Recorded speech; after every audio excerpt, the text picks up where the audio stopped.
اعوذ باللہ من الشیطان الرجیم، بسم اللہ الرحمن الرحیم، اللہم اہدنا الصراط المستقیم، امن خلق السماوات والارض وانزل لکم من السماء ماء فانبتنا به حدائق ذات بہجۃ ما کان لکم ان تنبتوا شجرہا اإلہ مع اللہ بل ہم قوم یعدلون۔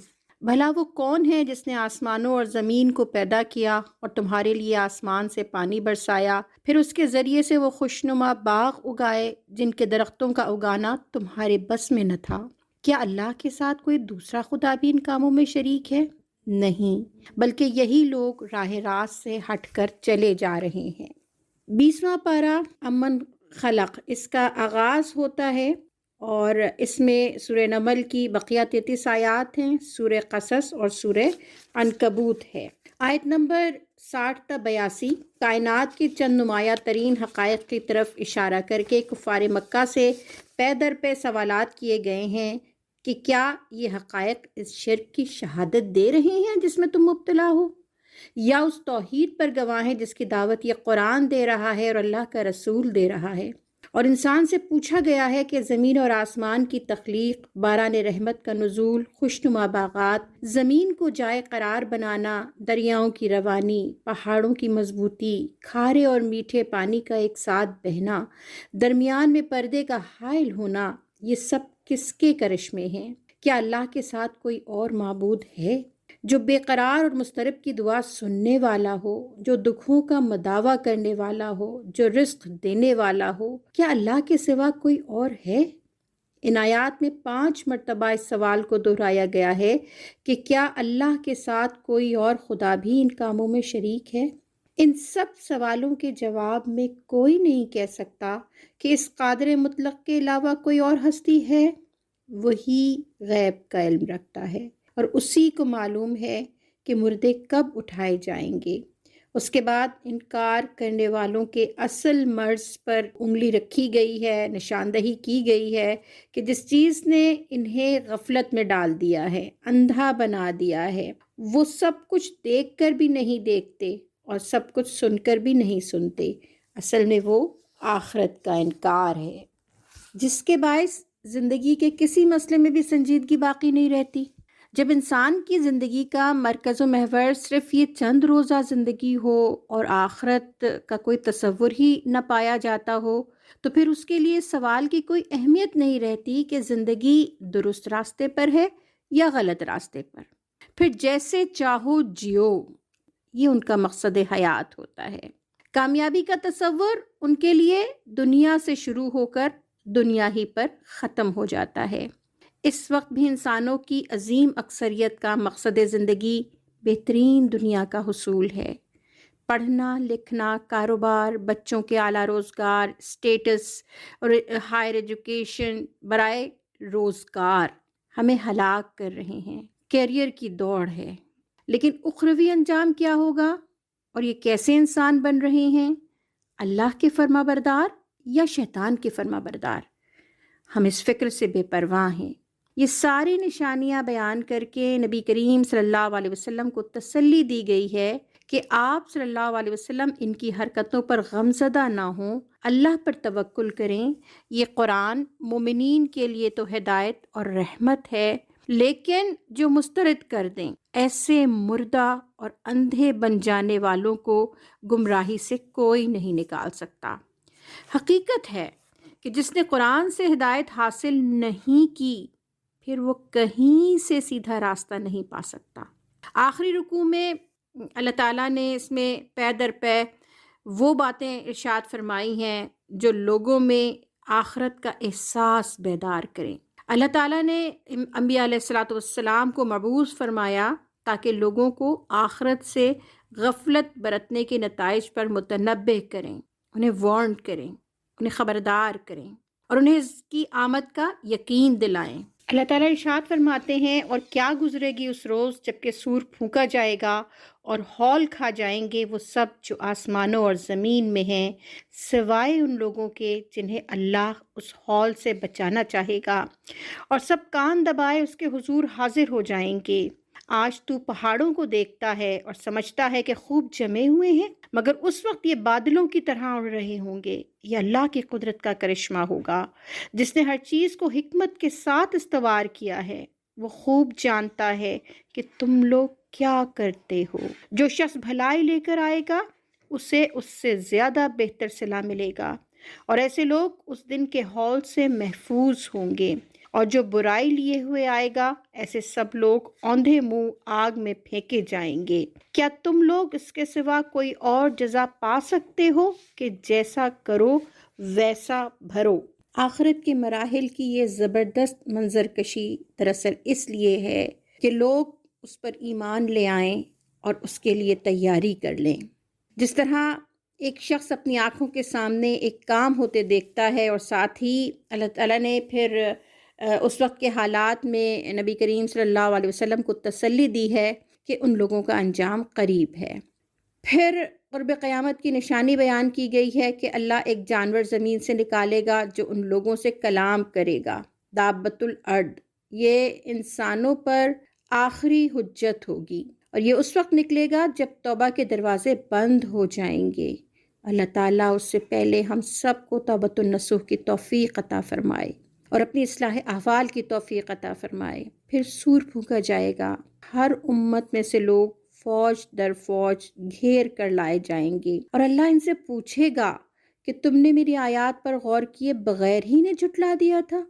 اس دن نیک لوگوں کو کئی گنا بڑھا کر اجر دیا جائے گا، وہ سخت دن کے ہول سے محفوظ ہوں گے، اور جو لوگ برائی لے کر آئیں گے اوندھے منہ جہنم میں پھینک دیے جائیں گے۔ سورت کے آخر میں نبی کریم صلی اللہ علیہ وسلم اور ان کی امت کو حکم دیا گیا ہے کہ اعلان کر دیں کہ وہ اس شہر مکہ، شہر حرام کے رب کی بندگی کرنے والے ہیں، رب کعبہ کی بندگی کرنے والے ہیں، سب سے پہلے سر اطاعت خم کرنے والے ہیں، اور یہ قرآن پڑھ کر ان کو بھی سنائیں اور لوگوں کو بتا دیں کہ ہم تو صرف خبردار کرنے والے ہیں، تمہارا رب تمہارے کرتوتوں سے بے خبر نہیں ہے۔ اللہ تعالیٰ اس کلام سے ہدایت حاصل کرنے والا ہم کو بنائے، آمین۔ اعوذ باللہ من الشیطان الرجیم، بسم اللہ الرحمن الرحیم۔ سورہ قصص کے معنی ترتیب وار قصہ بیان کرنے کے ہیں۔ اس صورت میں موسیٰ علیہ السلام اور فرعون کا جو واقعہ ہے وہ تفصیل سے بیان کیا گیا ہے۔ اس صورت کا مرکزی مضمون جو ہے وہ علو فی الارض، یعنی سرکشی اور تکبر اور ڈکٹیٹرشپ سے بچنا اور فساد فی الارض سے بچنا، ورنہ فرعون اور قارون جیسا انجام ہوگا۔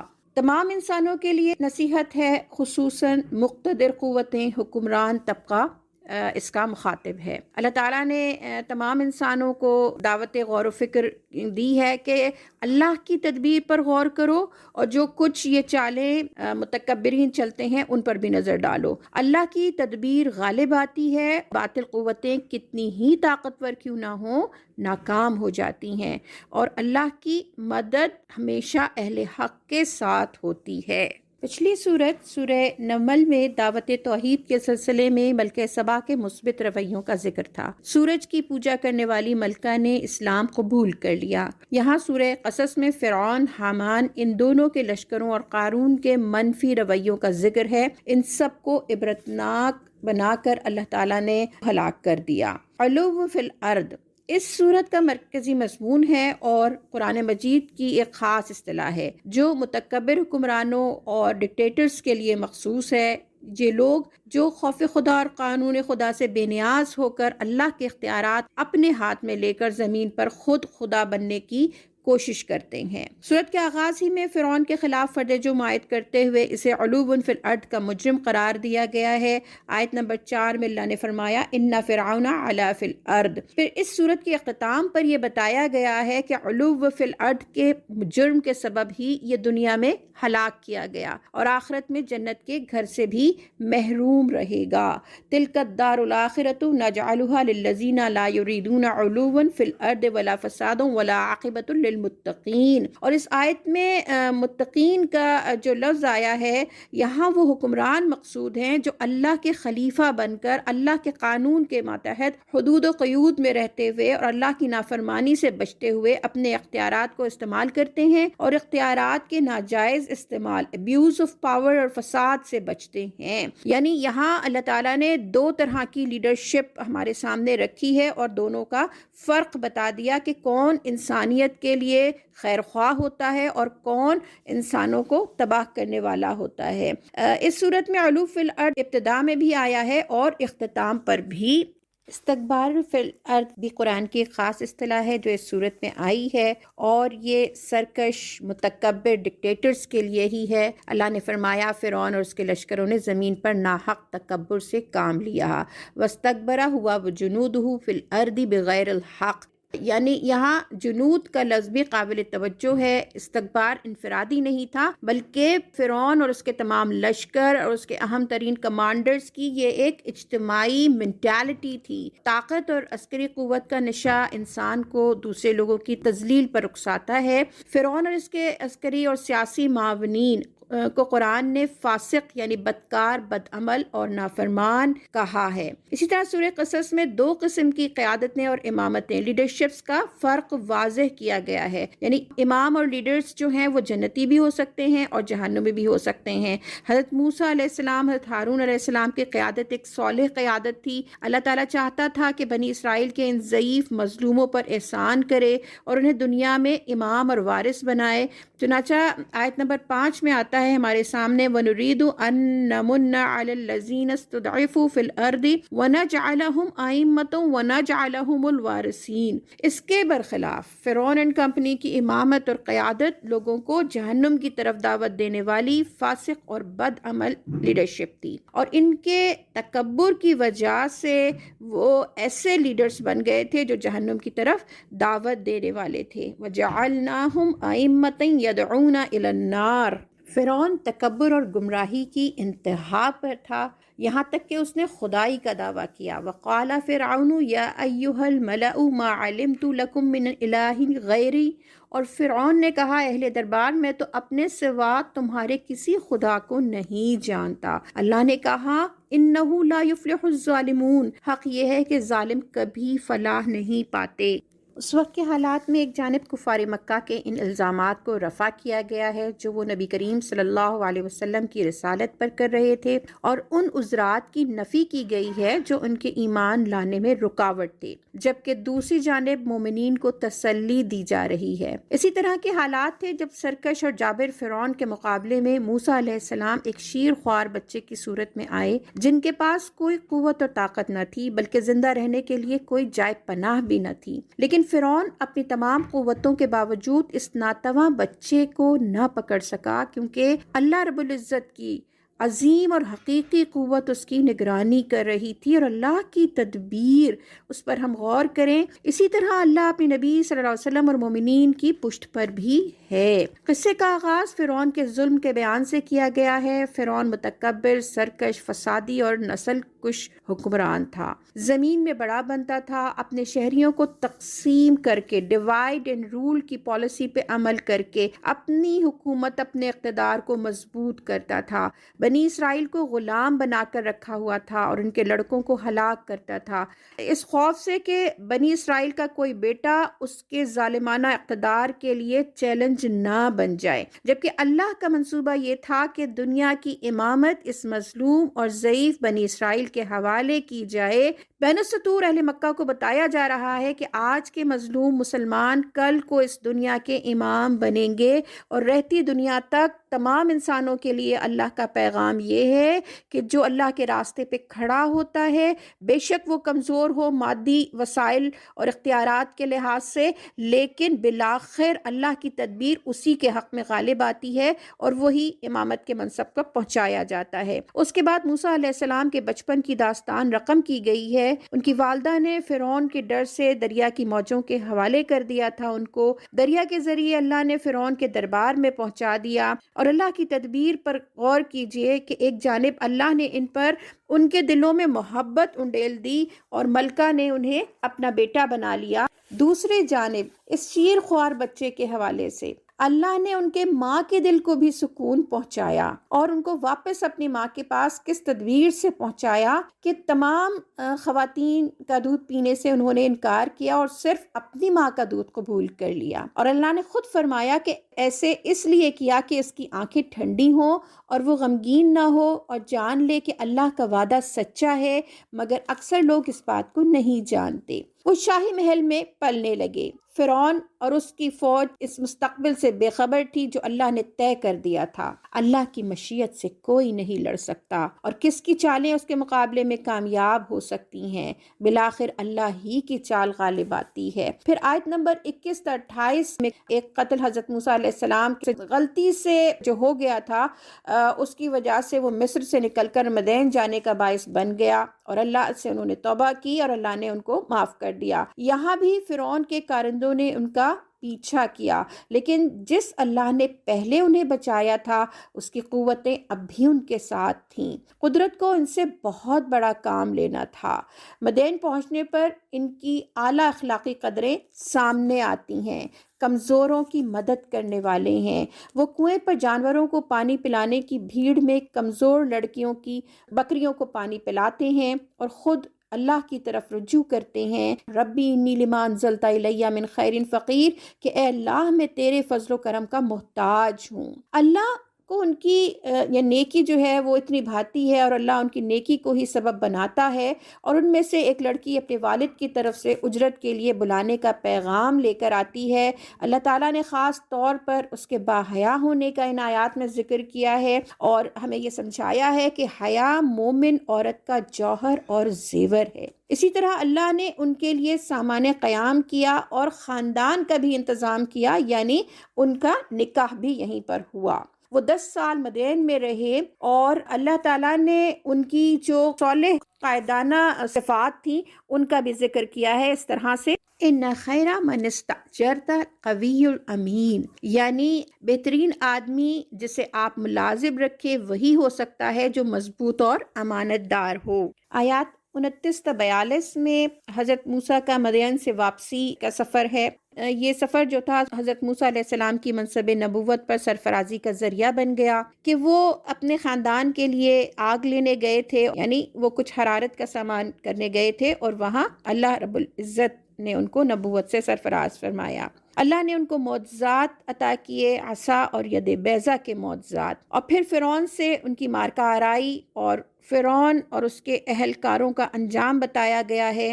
اہم نکات جن کی طرف ان آیات میں اشارہ کیا گیا ہے وہ یہ کہ وہ فرعون کا تکبر، کامل اقتدار کا دعویٰ اور یہ کہنا کہ میں اپنے سوا تمہارا کوئی الہ نہیں سمجھتا، اللہ نے اسے اور اس کے تمام اہلکاروں کو، اس کے فوجوں کو، اس کے سرداروں کو، اس کے مشیروں کو، سب کو غرق کر دیا اور کہا کہ یہ دوزخ کی طرف بلانے والے لیڈر اور امام تھے۔ اللہ نے باور کرایا کہ تم وہاں موجود نہیں تھے، یعنی ہم وحی کے ذریعے یہ سارا علم تمہیں دے رہے ہیں۔ بے شک نبی کریم صلی اللہ علیہ وسلم کو مخاطب کر کے اللہ یہ بات کہہ رہے ہیں، لیکن دراصل جھٹلانے والوں کو یہ بتا رہے ہیں کہ یہ جو وحی ہے جس کے ذریعے اللہ تعالیٰ یہ سارے واقعات تمہارے سامنے لا رہا ہے، یہ اللہ کی جانب سے وحی ہے۔ ان آیات میں سبق ہے کہ اللہ جس بندے سے جو کام لینا چاہتا ہے، گرچہ وہ بغیر کسی لشکر اور ساز و سامان کے کلمہ حق کے لیے اٹھے، جب اللہ کی مدد ساتھ ہوتی ہے تو بڑے بڑے لشکر اس کے سامنے دھرے کے دھرے رہ جاتے ہیں۔ نبی کریم صلی اللہ علیہ وسلم اور کفار مکہ سے بہت زیادہ فرق موسیٰ علیہ السلام اور فرعون میں تھا، لیکن حضرت موسیٰ علیہ السلام غالب آئے اور پھر نبی کریم صلی اللہ علیہ وسلم بھی اسی طرح غالب آئیں گے، اور قیامت تک کے لیے اٹھنے والی تمام اہل حق، تمام تحریکوں کے لیے بھی یہی پیغام ہے کہ جو حق کے راستے پر استقامت سے کھڑے رہتے ہیں، اللہ کی تدبیر سے مضبوط دشمن پر بالآخر غالب آ جاتے ہیں۔ آیت 44 تا 60 میں اللہ نے قصہ موسیٰ و فرعون کے نکلنے والے نتائج پر متوجہ کیا ہے۔ رسول اکرم صلی اللہ علیہ وسلم سے خطاب ہے اور قریش کو وارننگ دی گئی ہے کہ ان کے رویے بھی فرعون جیسے ہیں۔ جو مطالبے انہوں نے کیے تھے وہی تم بھی کر رہے ہو، جو الزامات انہوں نے اپنے نبی پر لگائے تھے وہی الزامات تم محمد رسول اللہ صلی اللہ علیہ وسلم پر لگا رہے ہو۔ مشرکین مکہ کو دھمکی دی گئی ہے کہ تم سے پہلے کتنی ہی مغرور تہذیبیں اور مضبوط معیشتیں اللہ نے تباہ کر دی ہیں گمراہی کے سبب۔ اس دوران حبشہ کے اہل کتاب کی تعریف کی گئی ہے کہ ان کے سامنے قرآن پیش کیا گیا تو انہوں نے اسے قبول کر لیا، اور جو اہل کتاب ایمان لائیں گے ان کو دوہرا اجر دیا جائے گا۔ یہ واقعہ سنا کر مشرکین مکہ کو شرم دلائی گئی ہے کہ وہ اپنے رویے پر غور کریں اور اس کی اصلاح کی فکر کریں۔ آیت نمبر 57 میں اس بات پر توجہ دلائی گئی ہے کہ مشرکین ایمان اس لیے نہیں لاتے کہ اسلام آنے کے بعد ان کے دنیاوی مفادات خطرے میں پڑ جائیں گے، عرب میں ہمارا اثر و رسوخ اور معاشی خوشحالی کا خاتمہ ہو جائے گا۔ آیت نمبر 57 میں اللہ فرماتا ہے کہ اگر ہم تمہارے ساتھ، یعنی وہ یہ کہتے ہیں کہ اگر ہم تمہارے ساتھ اس ہدایت کی پیروی اختیار کر لیں تو اپنی زمین سے اچک لیے جائیں گے۔ تو اللہ انہیں باور کراتا ہے کیا یہ واقعہ نہیں ہے کہ ہم نے ایک پرامن حرم کو ان کے لیے جائے قیام بنا دیا جس کی طرف ہر طرح کے ثمرات کھنچے چلے آتے ہیں اور ہماری طرف سے رزق کے طور پر، مگر ان میں سے اکثر لوگ نہیں جانتے۔ یعنی تمہاری یہ خوشحالی جو ہے یہ تو اللہ کی عطا ہے کہ تم کو ایک ایسے پرامن حرم میں رہنا بسنا نصیب ہوا کہ جہاں تم آرام سے تجارتیں کر سکتے ہو اور ایک پرسکون زندگی گزار سکتے ہو۔ اور یہی چیز آج کے اپنے حکمرانوں کو دیکھیں اور آج کے مسلمانوں کو دیکھیں تو وہ بھی یہی بات کہتے ہیں، ان کا بھی رویہ یہی ہوتا ہے کہ اگر اسلامی نظام قائم کر دیا گیا تو ہمارے مفادات پر زد پڑے گی۔ ہمارے کچھ سابقہ حکمرانوں نے کہا تھا کہ ہم نے امریکہ کی اطاعت نہ کی تو پتھر کے دور میں پہنچ جائیں گے۔ ہمیشہ سے دنیا پرستوں کی بے بصیرتی کا یہی عالم رہا ہے۔ نبی کریم صلی اللہ علیہ وسلم انہیں بار بار یقین دلاتے تھے کہ یہ کلمہ جو میں پیش کر رہا ہوں اسے قبول کر لو تو عرب اور عجم تمہارے تابع ہو جائیں گے، لیکن انہیں اس میں دنیاوی طور پر اپنی ہلاکت نظر آتی تھی، اپنی سرداریاں خطرے میں نظر آتی تھیں، اپنے مفادات خطرے میں نظر آتے تھے۔ تو لہٰذا جب چند سال ہی کے بعد نبی کریم صلی اللہ علیہ وسلم سارے عرب کے حکمران بن گئے تو معیشت خوشحال ہو گئی۔ اور آج بھی اسلامی نظام کے راستے میں جو لوگ رکاوٹ ہیں وہ ہمارے اس پاکستان کے اندر سود سے پاک معاشی نظام کیوں نہیں قائم کر دیتے؟ اللہ نے تو پاکستان کو بڑے وسائل سے نوازا ہے، تو اگر اللہ کے بتائے ہوئے طریقے پر چلیں گے تو اللہ تعالیٰ ان تمام نعمتوں کو ہمارے لیے بابرکت بنا دے گا۔ لیکن کیونکہ ان کی آنکھوں پہ پٹی بندھی ہوتی ہے، انہیں قرآن پر یقین نہیں ہوتا، اسلام کی تعلیمات پر یقین نہیں ہوتا، لہٰذا ان کا رویہ اس کے برخلاف ہوتا ہے۔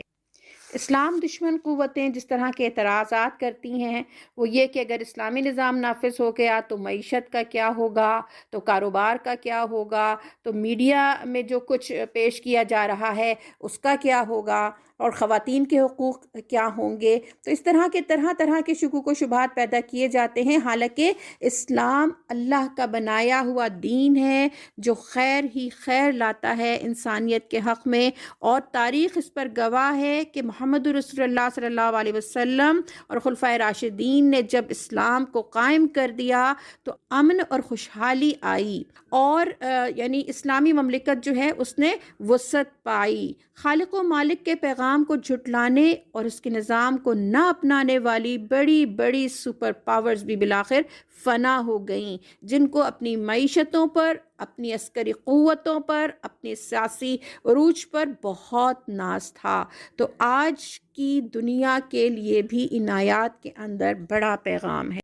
آیت 61 تا 75 میں مشرکین کی بے بسی یوم الحساب کا منظرنامہ پیش کیا گیا ہے، اور دلائل سے ثابت کیا گیا ہے کہ اللہ ہی اصل حاکم اور الہ ہے۔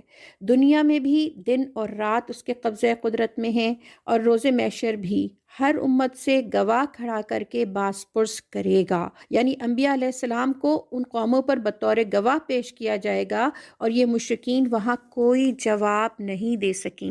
آیات 76 تا 82 ایک سرمایہ دار قارون کا واقعہ نقل کیا گیا ہے جو بنی اسرائیل ہی میں سے تھا، لیکن اپنے ذاتی مفادات کی خاطر اپنی قوم کو چھوڑ کر فرعون سے جا ملا تھا۔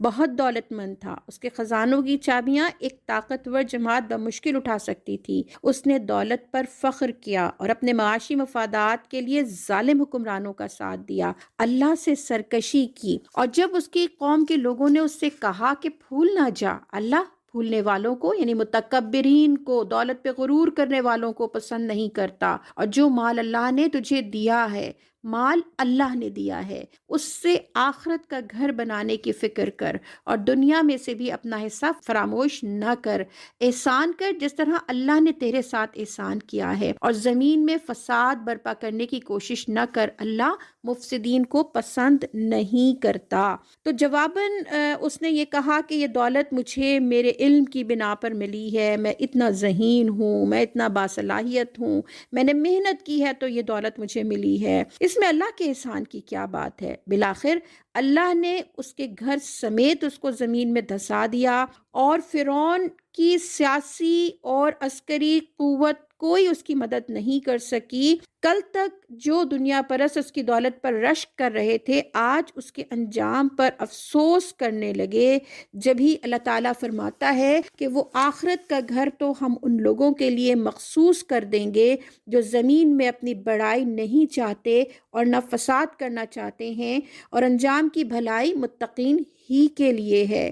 قرآن پاک کی ان آیات میں ہر دور کے فرعونوں اور قارونوں کے لیے سبق ہے۔ آیت 85 تا 88 یہ دو آیات دوران ہجرت نازل ہوئی ہیں۔ ان آیات میں نبی کریم صلی اللہ علیہ وسلم کو تسلی دی گئی ہے کہ جس طرح موسیٰ علیہ السلام کو مدین سے واپس اللہ مصر لے آیا تھا، اسی طرح اللہ آپ کو بھی واپس آپ کے شہر مکہ میں لائے گا۔ آپ کی جو کیفیت ہجرت کے وقت تھی، اللہ تعالیٰ اس کے پیش نظر آپ کو یہ تسلی دیتا ہے کہ آپ کے ساتھ بھی اللہ کی نصرت ہے۔ شرک سے بچتے ہوئے اللہ کی طرف دعوت دیتے رہیں۔ اللہ کے سوا اور کوئی الہ نہیں ہے، صرف اسی کو بقا ہے، باقی ہر چیز مخلوق ہے جو بالآخر فنا ہونے والی ہے۔ یوں اس صورت کا خاتمہ ہوتا ہے جس میں اللہ کی تدبیر، اللہ کی قدرت برملا کام کرتی ہے اور اہل حق کی محافظت کرتی ہوئی نظر آتی ہے، اور پوری امت کے لیے خصوصاً داعیان حق کے لیے توکل علی اللہ اور نصرت الہی پر یقین کا پیغام ہے۔ بسم اللہ الرحمن الرحیم۔ سورہ عنکبوت مکی ہے، اور اس کا جو مرکزی مضمون ہے وہ ایمان کے ساتھ آزمائش ہے، اور اس امتحان ہی سے اللہ جانچ لیتا ہے کہ ثابت قدم رہنے والے اہل ایمان کون ہیں اور پیچھے ہٹ جانے والے منافقین کون ہیں۔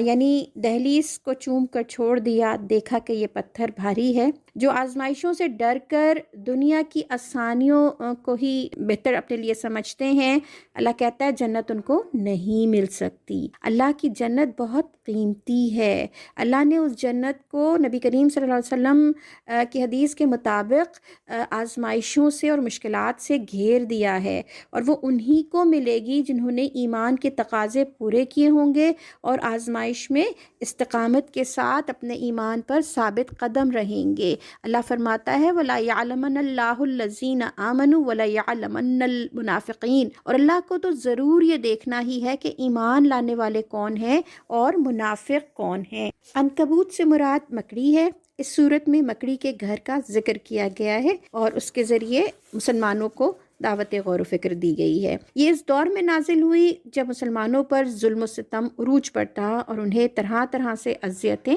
دی جا رہی تھی۔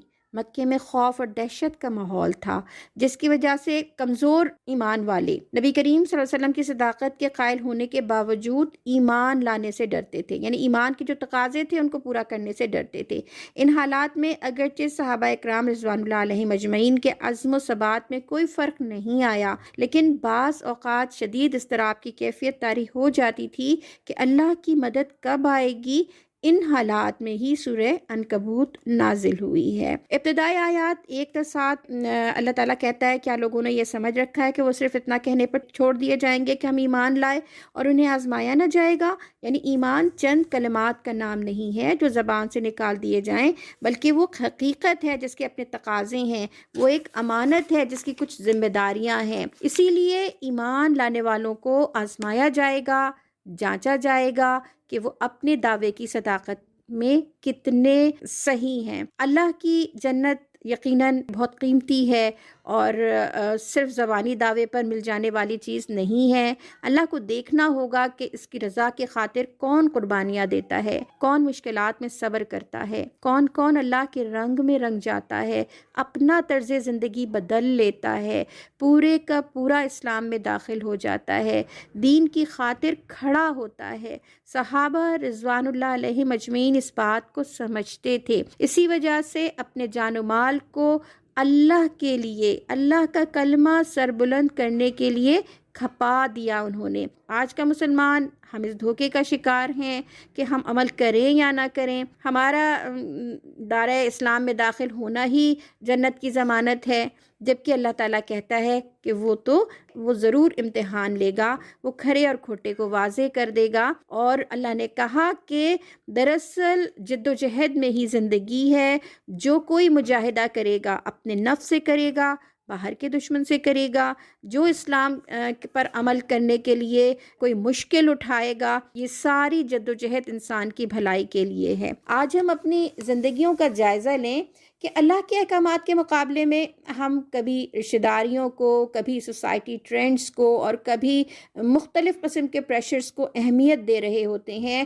اور اپنے لیے آسانی کا راستہ تلاش کر رہے ہوتے ہیں اور ان سارے رکاوٹوں کو جواز بنا رہے ہوتے ہیں۔ نئے ایمان لانے والے نو مسلم صحابہ رضوان اللہ علیہم اجمعین کو حکم دیا گیا ہے کہ معاشرے کے دباؤ میں نہ آئیں، والدین کی خدمت کریں، لیکن اگر وہ شرک پر مجبور کریں تو ان کی بات نہ مانیں، نہ ان سرداروں کے دباؤ میں آئیں جو کہتے تھے کہ آپ کے گناہ ہم اپنے سر لے لیں گے۔ اللہ کہتا ہے کوئی کسی کا بوجھ نہیں اٹھائے گا، ہر ایک کو اپنی فکر ہوگی۔ اللہ کے یہاں روز محشر سارے رشتے کٹ جائیں گے۔ ہاں، گمراہ کرنے والے دوہرا بوجھ اٹھائیں گے، اور یہ دوہرا بوجھ کیسے ہوگا کہ ہم اپنے اخلاق سے، اپنی شخصیت سے، اپنے کردار سے جو اثرات چھوڑتے ہیں اپنے گھر والوں پر، اپنے اہل و عیال پر، اپنے خاندان پر، اپنے پڑوس، اپنے دوست اور احباب کے اوپر، تو جو یہ اثرات ہیں اگر یہ برے اثرات ہوں گے تو اس کا بوجھ بھی ہمیں اٹھانا ہوگا، جہاں جہاں تک یہ اثرات پہنچے ہوں گے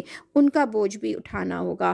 لیکن جس نے عمل خیر کیا ہوگا، عمل صالح کیا ہوگا، اور اس کا وہ عمل صالح ہی وہ اپنے پیچھے چھوڑ کر گیا ہوگا اور مختلف لوگوں پر اس کے اثرات مرتب ہوئے ہوں گے، معاشرے پر اس عمل خیر کے اثرات، اس کردار کے، مثبت کردار کے اثرات مرتب ہوئے ہوں گے، تو وہی چیز جو ہے اس کے لیے صدقہ جاریہ بن جائے گی۔ لہٰذا ہمیں اس بات پر متوجہ کیا گیا ہے کہ ہم دوہرے بوجھ نہ اٹھائیں بلکہ اپنے لیے صدقہ جاریہ تیار کریں۔ نبی اکرم صلی اللہ علیہ وسلم اور صحابہ اکرام کو اس آزمائش کے وقت میں دوسرے انبیاء کی مثالیں دے کر تقویت دی گئی ہے کہ تمام انبیاء علیہ السلام اور ان کے پیروکار آزمائے گئے ہیں۔ نوح علیہ السلام نے 950 سال استقامت سے قوم کو سمجھایا، قوم نہ مانی اور غرق ہو گئی۔